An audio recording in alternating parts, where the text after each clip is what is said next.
स्वागत है आपका स्वागत है आपका Ajay Pandey lectures video series के इस नए वीडियो में।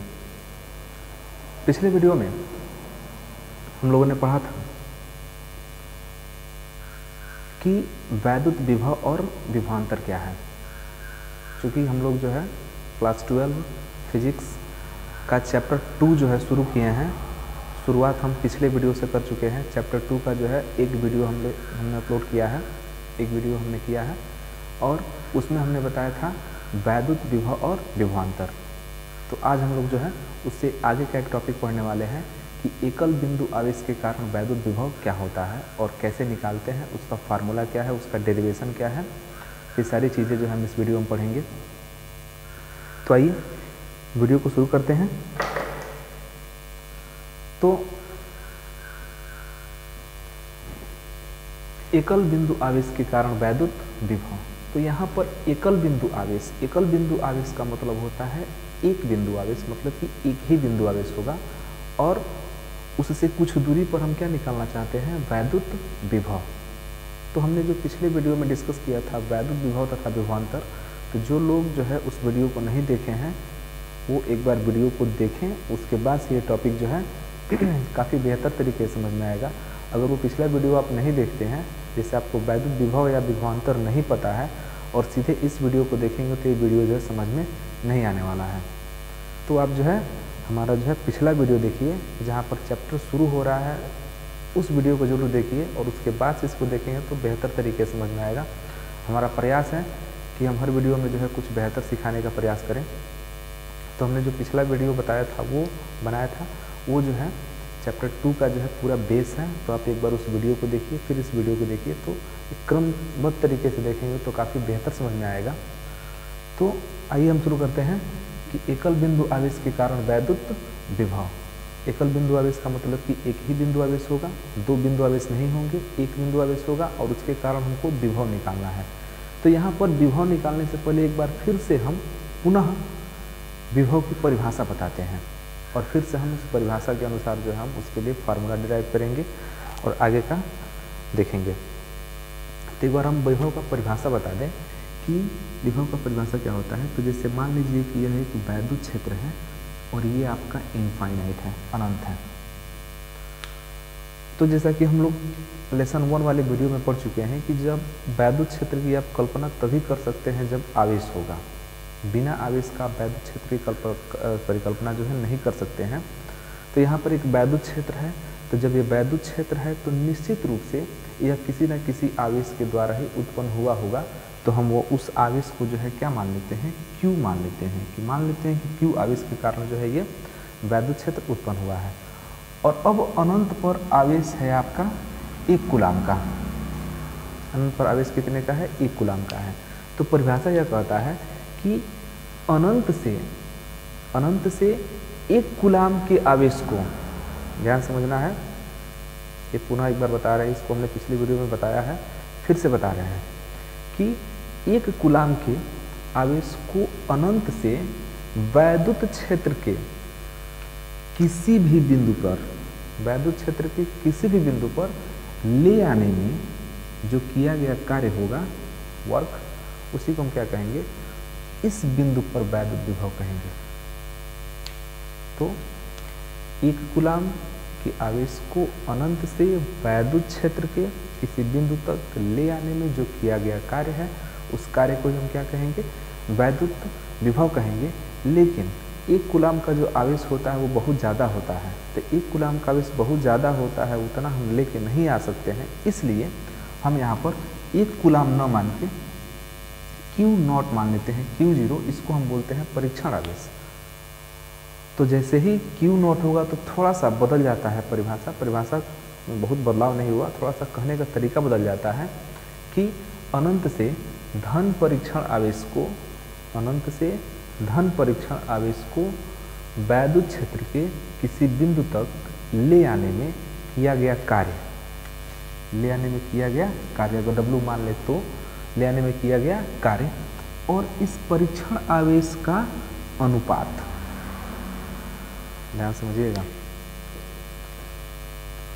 परिभाषा तो 1 कूलाम पर ही बनता है, और यहाँ पर भी जो हम निकाल रहे हैं वो एकांक का ही निकाल रहे हैं, क्योंकि आप Q0 से भाग ही तो कर रहे हैं, तो एकांक का ही निकलेगा। तो अगर पुराना मतलब पहला वाला परिभाषा देखें तो एक कूलाम के आवेश को अनंत से वैद्युत क्षेत्र के किसी बिंदु तक ले आने में जो किया गया कार्य होगा, उस कार्य को ही हम क्या कह देंगे, वैद्युत विभव। लेकिन एक कूलाम का आवेश ज़्यादा होता है, तो ज़्यादा होने के कारण हम क्या आवेश मान लेते हैं, Q0 मान लेते हैं। और Q0 जब मानेंगे तो अब कहेंगे Q0 धन परीक्षण आवेश को अनंत से वैद्युत क्षेत्र के किसी बिंदु तक ले आने में किया गया कार्य तथा उस परीक्षण आवेश का जो अनुपात होगा, उस अनुपात को हम क्या कहेंगे, भी कहेंगे। इस बिंदु पर वैद्युत विभव भी कहेंगे। तो अगर इसी आवेश के कारण हम कुछ दूरी पर कोई वैद्युत विभव निकालना चाहते हैं तो उसके लिए सबसे पहले क्या चाहिए, W चाहिए। तो कार्य यहाँ पर हमको मेन चीज़ निकालना है। तो यहाँ पर भी हम क्या करेंगे कि एकल बिंदु आवेश के कारण जब वैद्युत विभव निकालेंगे तो फार्मूला तो हम लोग है ये V = W/Q। तो ये चीज़ हमारा मेन निकालना रहेगा, W मेन निकालना रहेगा। तो देखते हैं यहाँ पर हम यहाँ पर मान लेते हैं कि एक जो है यहाँ पर आवेश Q है और यहाँ से R दूरी पर एक बिंदु P स्थित है जहाँ पर हमको वैद्युत विभव ज्ञात करना है। तो लिखने के लिए क्या लिखा जाएगा कि माना जो है, माना एकल बिंदु आवेश Q है, इस Q से R दूरी पर एक बिंदु P स्थित है, R दूरी पर एक बिंदु P स्थित है जहाँ पर हमको वैद्युत विभव ज्ञात करना है। तो अगर हम वैद्युत विभव की परिभाषा के अनुसार देखें तो जिस बिंदु पर वैद्युत विभव ज्ञात करना होता है, हमको वहाँ पर निकालना क्या होता है कि अनंत से वहाँ पर ले आने में किया गया कार्य। तो हम यहाँ पर अनंत से यहाँ से ले आने में किया गया कार्य निकालेंगे और यहाँ पर जिस परीक्षण आवेश को अनंत से ले आएंगे तो उसके द्वारा उस परीक्षण आवेश को यहाँ तक ले आने में किया गया कार्य और इस परीक्षण आवेश का अनुपात निकालेंगे, तब जाके यहाँ पर विभव निकलेगा। तो लिखने के लिए लिखा जाएगा कि माना जो है, माना Q एकल आवेश है, इस एकल आवेश से R दूरी पर एक बिंदु P स्थित है जहाँ पर हमको वैद्युत विभव ज्ञात करना है। तो अब आपके पास एक परीक्षण आवेश जो है Q0 है, तो इसको थोड़ा सा लिख देते हैं कि माना Q एकल आवेश है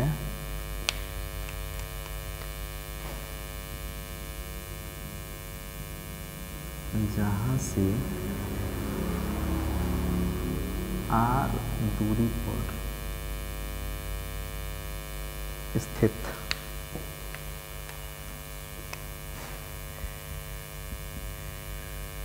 बिंदु P पर वैद्युत विभव ज्ञात करना है। और फार्मूला क्या होता है वैद्युत विभव का, V = W/Q0, जहाँ Q0 क्या है, परीक्षण आवेश है और W क्या है, अनंत से उस बिंदु तक परीक्षण आवेश को ले आने में किया गया कार्य है। तो यहाँ पर जब बिंदु P पर हमको वैद्युत विभव ज्ञात करना है तो निश्चित रूप से हम एक परीक्षण आवेश क्या लेंगे, Q0 लेंगे और अनंत से हम इस परीक्षण आवेश को कहाँ पर ले आएंगे, बिंदु P पर। तो वहाँ तक ले आने में जो किया गया कार्य होगा वह कार्य और इस परीक्षण आवेश का जो अनुपात होगा, जैसा कि यहाँ पर दिखाई दे रहा है, उसी को हम क्या कहेंगे, विभव कहेंगे उस बिंदु P पर। तो यहाँ पर हमको W निकालना है, कार्य निकालना है। तो कार्य को निकालने के लिए हम यहाँ पर एक ट्रिक बता रहे हैं, क्योंकि डायरेक्टली कोई भी विधि नहीं है जिससे आप सीधे यहाँ से यहाँ तक ले आने में जो किया गया कार्य है आप उसको निकाल लें, कोई तरीका नहीं है। तो यहाँ पर एक ट्रिक लगाया जाएगा कि परीक्षण आवेश Q0 को अगर किसी सूक्ष्म दूरी तक विस्थापित करने में ले आने में किया गया कार्य अगर ज्ञात हो जाए, ध्यान समझिएगा कि परीक्षण आवेश Q0 को अगर छोटी दूरी तक ले आने में या छोटी दूरी विस्थापित कराने में अगर हमको किया गया कार्य पता हो जाए तो हम बड़ी दूरी में भी विस्थापित कराने में किया गया कार्य आसानी से निकाल सकते हैं। जैसे अगर हमको पता चल जाए कि एक कलम का दाम जो है 2 रुपये है, तो हम कितना भी कलम का दाम आसानी से निकाल सकते हैं। ठीक उसी प्रकार परीक्षण आवेश को सूक्ष्म दूरी विस्थापित करने में अगर हमको यह पता चल जाए कि सूक्ष्म दूरी विस्थापित करने में कितना कार्य करना पड़ रहा है, तो हम बड़ी दूरी विस्थापित करने में भी आसानी से कार्य निकाल सकते हैं। तो हम सूक्ष्म दूरी विस्थापित करने में किया गया कार्य पहले निकालेंगे और फिर बड़ी दूरी विस्थापित होने में किया गया कार्य निकालेंगे, और ये जो है आसानी से हल हो जाएगा। तो उसके लिए एक यहाँ पर तरीका है कि हम मान लेते हैं कि एक बिंदु आवेश Q है और इस Q से x दूरी पर एक परीक्षण आवेश Q0 रखा गया है। ध्यान से समझना है इसको कि एक बिंदु आवेश Q है और इस Q से x दूरी पर एक परीक्षण आवेश Q0 रखा गया है। तो जैसा कि हम लोग जानते हैं कि जो हम आवेश लेते हैं वो धन आवेश लिया जाता है, तो ये भी धन आवेश है, परीक्षण आवेश भी कैसा है, धन आवेश है। तो दोनों में प्रतिकर्षण बल लगेगा, और जब प्रतिकर्षण बल लगेगा तो निश्चित रूप से यह इसको प्रतिकर्षित करेगा, और जब इसको प्रतिकर्षित करेगा तो ये इस दिशा में जो है इसको बल लगाएगा। यह इसको धक्का दे रहा है। हम क्या कर रहे हैं कि हम जो है इस बल के विरुद्ध में इसको ले आना चाहते हैं, तो ले आने के लिए कार्य करना पड़ेगा। सूक्ष्म दूरी ले आएंगे तो सूक्ष्म कार्य होगा, बड़ी दूरी तक ले आएंगे तो कार्य क्या होगा, बड़ा होगा। तो यह Q आवेश, एकल आवेश इस परीक्षण आवेश को धक्का दे रहा है, इस पर बल लगा रहा है, और हम क्या कर रहे हैं कि इस बल के विरुद्ध मान लेते हैं, इस बल के विरुद्ध जो है इस परीक्षण आवेश Q0 को इस बल के विरुद्ध इसके अपोजिट यहाँ सूक्ष्म दूरी dx ले आते हैं। ध्यान से समझिएगा, Q क्या कर रहा है, जो एकल आवेश है इसको प्रतिकर्षित कर रहा है, लेकिन हम उसके अपोजिट बल लगाकर इसको कितना दूरी विस्थापित कर रहे हैं, dx दूरी विस्थापित कर रहे हैं। तो यहाँ पर हम बल के विरुद्ध विस्थापन कर रहे हैं, तो एक तो बल भी लग रहा है, दूसरा विस्थापन भी हो रहा है। तो निश्चित रूप से यहाँ पर क्या निकल जाएगा, कार्य निकल जाएगा, क्योंकि हम कार्य का सूत्र जानते हैं, बल गुणे विस्थापन। तो यहाँ पर बल लग रहा है और बल के विरुद्ध हम यहाँ पर विस्थापन करा रहे हैं, तो यहाँ पर निश्चित रूप से कार्य निकलेगा। तो परीक्षण आवेश Q0 को सूक्ष्म दूरी विस्थापित, सूक्ष्म दूरी मतलब कि dx दूरी विस्थापित करने में अगर हमको कार्य पता चल जाता है, तो हम बड़ी दूरी के विस्थापन में भी कितना कार्य होगा ये आसानी से निकाल सकते हैं। जैसा कि हम उदाहरण बताए हैं कि अगर एक कलम का दाम जो है 2 रुपये है, तो हम कई हज़ार कई लाख कलम का दाम आसानी से निकाल सकते हैं। तो उसी प्रकार यदि इस परीक्षण आवेश को सूक्ष्म दूरी विस्थापित करने में किया गया कार्य हमको पता चल जाए, तो हम बड़ी दूरी के विस्थापन में भी किया गया कार्य आसानी से निकाल लेते हैं। तो इसके लिए हम लोग क्या लिखेंगे कि माना एकल आवेश Q से x दूरी पर एक धन परीक्षण आवेश Q0 रखा गया है। तो चूंकि दोनों धनात्मक है, तो धनात्मक होने के कारण जो है यहाँ पर प्रतिकर्षण बल लगेगा। तो उस प्रतिकर्षण बल के साथ साथ हम विस्थापन भी करा रहे हैं। तो विस्थापन हमारा क्या है, विस्थापन सीधे सीधे निकल गया dx। अब यहाँ पर बल निकालना है, और बल और जब विस्थापन निकल जाएगा तो इतना विस्थापन में किया गया कार्य आसानी से निकाल लेंगे। तो चूंकि यह पहला आवेश है, यह दूसरा आवेश है, इसके कारण इस पर बल लग रहा है, तो उस बल को हम मान लेते हैं कि वो बल कितना है, कैपिटल F है, और उस F को हम जो है कूलाम के नियम से निकालेंगे। तो अगर उस F का मान निकालें तो कूलाम के नियम से देखें, कूलाम के नियम से इसके द्वारा जो बल लग रहा है F का मान वो हो जाएगा। क्योंकि हम इसके बारे में लिख नहीं रहे हैं, केवल समझा रहे हैं, लिखेंगे तो वीडियो जो है काफ़ी लंबा होगा। हम बार बार इसको समझा रहे हैं कि आपको लिखना क्या है कि माना Q आवेश से x दूरी पर एक धन परीक्षण आवेश Q0 स्थित है, जिस पर F प्रतिकर्षण बल कार्य कर रहा है। तो F प्रतिकर्षण बल कार्य कर रहा है, तो प्रतिकर्षण बल के निकालने के लिए हम कूलाम का नियम प्रयोग करते हैं। तो कूलाम का नियम होता है 1/4 pi epsilon 0 Q1 Q2 by R square. तो ये Q1 का काम करेगा, ये Q2 का काम करेगा। तो Q0 और बटे R मतलब कि ये दूरी, तो दूरी हमारा हो गया x स्क्वायर। ये आपका जो है समीकरण नंबर 1 हो गया। ये इनके बीच में लगने वाला बल हो गया। मतलब कि अगर हम परीक्षण आवेश को यहाँ ले आते हैं तो हमको कम से कम इतना ही बल लगा के उधर से ले आना पड़ेगा, या इसे थोड़ा सा अधिक लगाना पड़ेगा। तो बल निकल गया और विस्थापन हम कितना करा रहे हैं, सूक्ष्म विस्थापन करा रहे हैं। तो इस बल के विरुद्ध हम कितना विस्थापन करा रहे हैं, dx विस्थापन करा रहे हैं, तो बल के विरुद्ध करा रहे हैं, तो यहाँ पर कार्य होगा और वो कार्य कैसा होगा, नेगेटिव होगा। तो अब dx दूरी विस्थापित करने में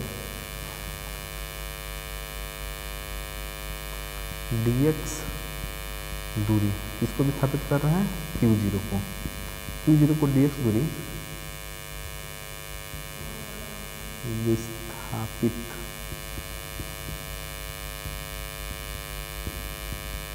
करने में किया गया कार्य dw हो, तो dw इसलिए माना जा रहा है क्योंकि जो है सूक्ष्म विस्थापन है तो कार्य भी कैसा होगा, सूक्ष्म होगा। तो यहाँ से dw का जो फार्मूला निकलेगा, बल गुणे विस्थापन, तो बल गुणे विस्थापन, तो यहाँ से dw हो जाएगा 1/4 पाई एप्सिलॉन 0 q0 बटे x²। ये तो हुआ बल गुणे विस्थापन, ये समीकरण नंबर 2। तो हम यह जान गए कि इस परीक्षण आवेश को सूक्ष्म दूरी dx दूरी अगर आप विस्थापित करते हैं, सूक्ष्म दूरी dx दूरी विस्थापित करते हैं तो आपको इतना कार्य करना पड़ेगा जो कि समीकरण 2 में दिखाया गया है। तो जब हमको यह पता चल जाए कि परीक्षण आवेश को सूक्ष्म दूरी विस्थापित करने में कितना कार्य करना पड़ेगा, अगर ये पता चल जाए तो हम बड़ी दूरी के विस्थापन में भी यहाँ पर कार्य निकाल सकते हैं। और बड़ा दूरी का विस्थापन कौन है, परिभाषा के अनुसार हम परीक्षण आवेश को कहाँ से कहाँ ले आना चाहते हैं, अनंत से बिंदु P तक ले आना चाहते हैं। तो हम छोटे से विस्थापन में जो हमको कितना कार्य करना होगा ये मिल गया, तो फिर बड़े विस्थापन में आराम से निकाल सकते हैं। तो यहाँ पर अब इसको मिटाएंगे, अब लिखेंगे कि अतः अब यदि इसको अनंत से बिंदु P तक का मतलब हुआ कि Q से R दूरी तक, बिंदु P का मतलब हुआ Q से R दूरी तक, मतलब कि अनंत से R दूरी तक ले आने में अगर संपूर्ण कार्य जो है अगर हम W मान लें तो उसको निकालने के लिए हम यहाँ पर समाकलन करेंगे।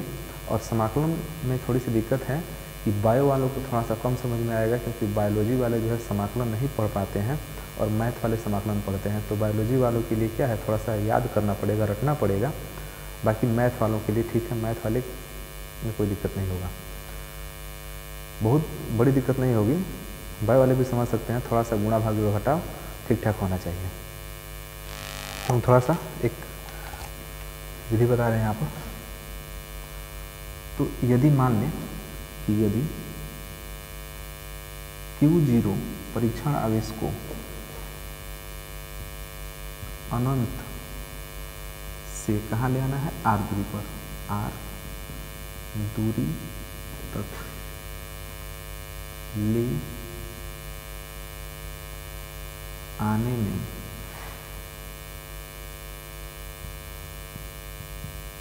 किया गया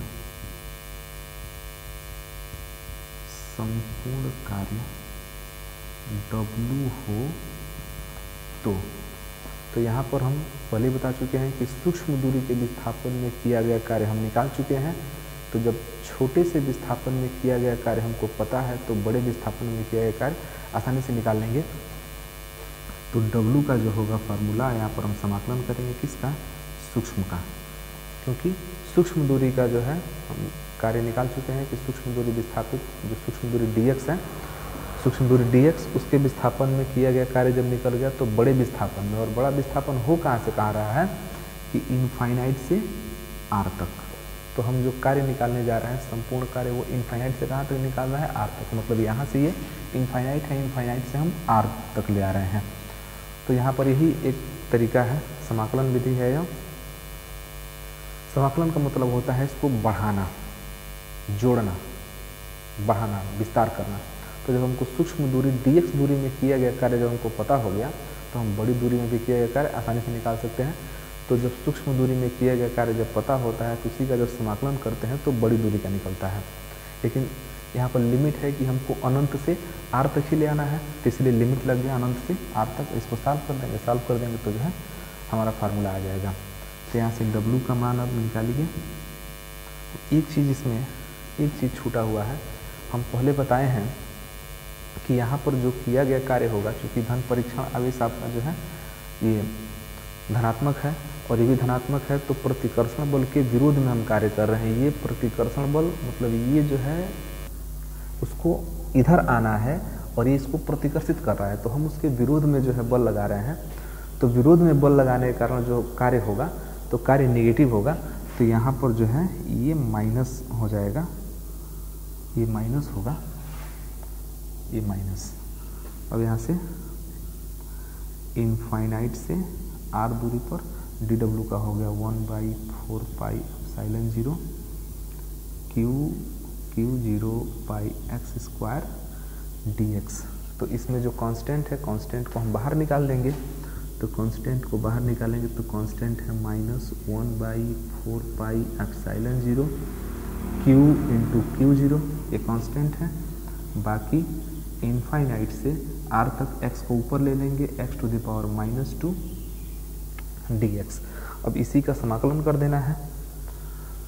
तो एक फार्मूला होता है, हम फार्मूले को थोड़ा सा ऊपर यहाँ लिख दे रहे हैं कि x⁻n dx, माने x का कोई भी पावर है और अगर आप उसका समाकलन करना चाहते हैं तो ये हो जाता है x का ये पावर 1 बढ़ जाता है, n+1 हो जाता है, और जितना ऊपर बढ़ता है वही नीचे भी बटन हो जाता है। तो उसी प्रकार जब यहाँ पर माइनस है तो W = -1/4 पाई एप्सिलॉन 0 Q0, और इसका समाकलन करेंगे तो x का पावर -2+1 होगा और बटा भी हो जाएगा -2+1, और लिमिट हो गया इनफाइनाइट से r तक। क्योंकि हम पहले बताया है कि यहाँ पर जो पावर होता है वो क्या होता है, बढ़ जाता है। तो W = मिल गया -1/4 पाई एप्सिलॉन 0 Q0, और x का पावर -1, क्योंकि ये -1 बचेगा, नीचे भी -1 बचेगा, और ये इनफाइनाइट से r, इस -1 को हम ऊपर ले लेंगे, और x⁻⁻1 है तो जब पावर को माइनस को प्लस बनाना होता है तो उसको पलट लेते हैं। अगर ऊपर रहता है तो नीचे कर लेते हैं, नीचे रहता है तो ऊपर कर लेते हैं। तो हमारा माइनस ऊपर है, नीचे करेंगे प्लस हो जाएगा। तो W = -1/4 पाई एप्सिलॉन 0 Q0, और इसको हम लिख देंगे, ये माइनस चला गया ऊपर, x चला गया नीचे, और ये इनफाइनाइट से r तक। बस इसको सॉल्व कर देंगे तो हमारा विभव आ जाएगा। एक बार हम फिर से समझा दें कि हम निकाल क्या रहे हैं कि एकल बिंदु आवेश के कारण वैद्युत विभव निकाल रहे हैं। तो एकल बिंदु आवेश का मतलब कि एक बिंदु आवेश, और वैद्युत विभव निकालना है। तो वैद्युत विभव का परिभाषा हम लोग जानते हैं कि यदि एक कूलाम आवेश को हम वैद्युत क्षेत्र के किसी बिंदु तक ले आए, एक कूलाम आवेश को वैद्युत क्षेत्र के किसी बिंदु तक ले आए, तो वहाँ तक ले आने में जो किया गया कार्य होगा उस कार्य को हम क्या कहेंगे, वैद्युत विभव कहेंगे। लेकिन एक कूलाम का आवेश बहुत ज़्यादा होता है, तो ज़्यादा होने के कारण हम जो है एक धन परीक्षण आवेश को ले आते हैं, तो वहाँ पर कहने का थोड़ा सा तरीका बदल जाता है, और अब परिभाषा में कहा जाता है कि यदि धन परीक्षण आवेश Q0 को अनंत से वैद्युत क्षेत्र के किसी बिंदु तक ले आते हैं, तो उस बिंदु तक ले आने में जो किया गया कार्य होगा W, और उस धन परीक्षण आवेश के अनुपात को हम क्या कहेंगे, विभव कहेंगे। तो यहाँ पर विभव निकालना है तो पहले W निकालना पड़ेगा, और W निकालने का मतलब W मतलब किया गया कार्य, और कार्य का सूत्र होता है बल गुणे विस्थापन। तो मतलब हमको बल भी निकालना पड़ेगा और विस्थापन भी निकालना पड़ेगा। इसलिए हमने क्या माना था, अभी इसके पहले जो है हमने यहाँ पर एक चित्र बनाया था और उसमें दिखाया था कि माना जो है Q एक बिंदु आवेश है, और वहाँ से x दूरी पर एक बिंदु Q था, एक बिंदु P था जहाँ पर Q0 आवेश रखा गया है, और वहाँ से हमने dx दूरी विस्थापित किया था।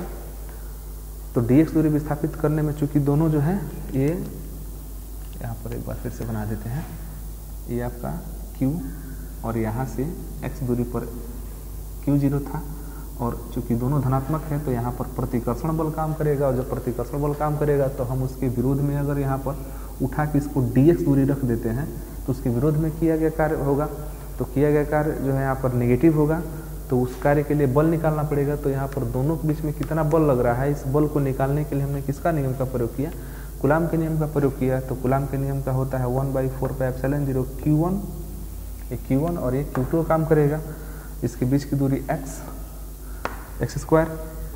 अब हम Q0 कितना विस्थापित कर रहे हैं, dx दूरी विस्थापित कर रहे हैं, तो जब इसको हम dx दूरी विस्थापित करेंगे तो विस्थापन हमारा छोटा है, तो किया गया कार्य भी कैसा होगा, छोटा होगा। तो विस्थापन हमारा सूक्ष्म है तो किया गया कार्य भी dw सूक्ष्म ले लिया गया, और ये हम कार्य निकाल लिए, चूंकि कार्य नेगेटिव इसलिए होगा क्योंकि ये प्रतिकर्षित कर रहा है और उसके विरोध में हम उसको उठा के ले आ रहे हैं, तो कार्य यहाँ पर कैसा होगा, माइनस में होगा, तो ये माइनस में हो गया।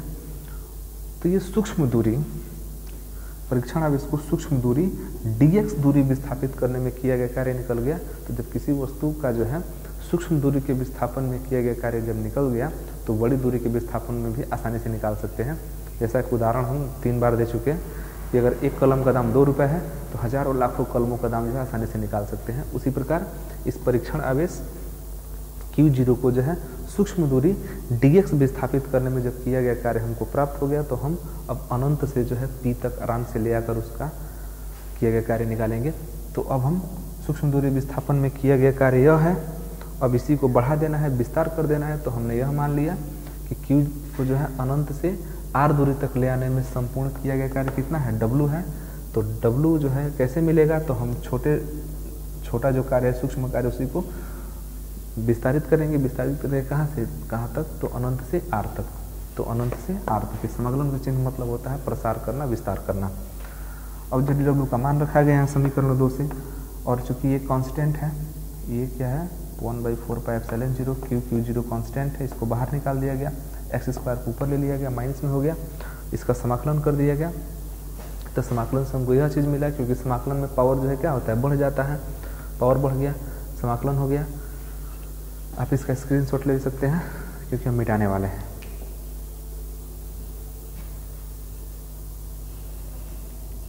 तो यहाँ से मिटा रहे हैं क्योंकि इसकी आवश्यकता है।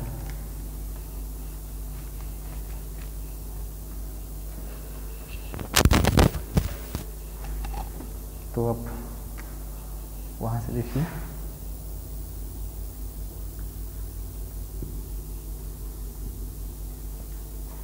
तो यहाँ से W इक्वल टू क्या मिला, -1/4πε0 Q इंटू Q0, और यहाँ पर जब लिमिट का मान रखेंगे तो एक बार x के बदले में ऊपर अपर लिमिट रखते हैं और एक बार जो है लोअर लिमिट रखते हैं। तो एक बार x के बदले में r रखेंगे, तो इसके लिए -1/r, और बीच में एक माइनस लगता है, और फिर से एक बार x के बदले में अनंत रख देंगे, तो -1/∞, ये माइनस सब में लगता है, और ये -1/r इसमें का जो माइनस है वो है।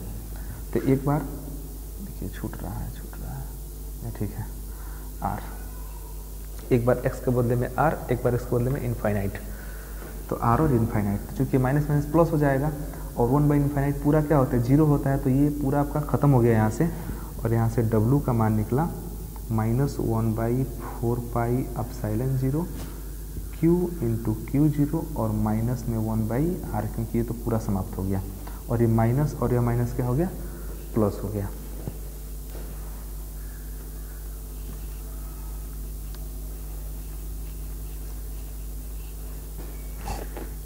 तो अब यहाँ से W जो है माइनस माइनस प्लस हो गया, तो हम लिखेंगे 1/4πε0 Q इंटू Q0/r, ये वाला हो गया।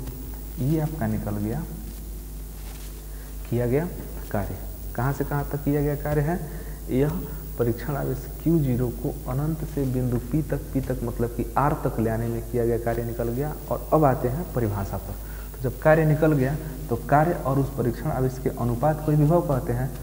तो परिभाषा के अनुसार, विभव के परिभाषा के अनुसार, तो विभव की परिभाषा से V इक्वल टू होता है W/Q0, क्योंकि अनंत से वैद्युत क्षेत्र के किसी बिंदु तक ले आने में किया गया कार्य और उस परीक्षण आवेश के अनुपात को हम क्या कहते हैं, विभव कहते हैं। और अगर 1 कूलाम का रहता तो फिर Q तो हमारा 1 कूलाम हो गया, तो सिर्फ W हो जाता। तो V इक्वल टू मान रखिए 1/4πε0 Q0/R, ये पूरा मान रखा गया, और बटे Q0, और Q0 से Q0 कट गया, और यहाँ पर V का जो है मान निकल गया 1/4πε0 Q/R, ये निकल गया एकल आवेश के कारण किसी बिंदु पर वैद्युत विभव। तो केवल कैलकुलेशन है, वीडियो को जो है 1-2 बार जो है रिवाइज करके देख लीजिएगा, समझ में आ जाएगा। हम कई बार बताएं कि बेसिक चीज़ जानकारी होना चाहिए, जोड़ घटाव गुणा भाग ये सब चीज़, आधार घातांक ये सब चीज़ आना चाहिए। यहाँ पर एक चीज़ हम देखते हैं, चूँकि हम लोग पिछले वीडियो में या पिछले क्लास में भी पढ़ चुके हैं कि जब भी समानुपाती का चिन्ह हटता है तो एक नियतांक आता है। जब भी समानुपाती का चिन्ह हटता है तो एक नियतांक आता है। ठीक उसी प्रकार अगर नियतांक को हटा दें तो समानुपाती का चिन्ह भी आ जाता है। तो यहाँ पर ये नियतांक है, यह नियतांक है, तो नियतांक को हटा रहे हैं तो आ जाएगा समानुपाती का चिन्ह। और इसका एक बहुत बड़ा मतलब निकलता है कि यदि आप R का मान बढ़ाएंगे तो V का मान क्या होगा, घटेगा। मतलब यह होगा कि यदि हम जिस बिंदु आवेश के कारण विभव निकालना चाहते हैं तो जितना ही दूर पर विभव निकालेंगे उतना ही विभव का मान कम आएगा, और जितना ही नज़दीक पर विभव का मान निकालेंगे उतना ही विभव का मान क्या आएगा, ज़्यादा आएगा। तो R का मान बढ़ाएंगे तो V का मान घटेगा, R का मान घटाएंगे तो V का मान बढ़ेगा। मतलब कि दूर जितना ही अधिक दूर पर विभव निकालेंगे उतना ही विभव कम आएगा, और जितना ही नज़दीक विभव निकालेंगे उतना ही विभव का मान क्या आएगा, अधिक आएगा। तो ये टॉपिक हम लोग का पूरा हुआ। ये वीडियो कैसा लगा आप हमें कमेंट बॉक्स में ज़रूर लिखिए। नहीं समझ में आता है तो कमेंट बॉक्स में भी लिखिए, ताकि हम जो अगले वीडियो में इसको सुधारें। और अगर किसी को पिछले पढ़ाए गए जितने वीडियो में दिक्कत हो तो वो जो है उसके लिए एक अलग से वीडियो बनाया जाएगा। और अगर आप इस चैनल पर नए हैं तो इसे सब्सक्राइब कीजिए और बेल आइकन को दबाइए, ताकि हमारे आने वाले नए वीडियो जो है सबसे पहले आप तक पहुँचे। तब तक के लिए धन्यवाद।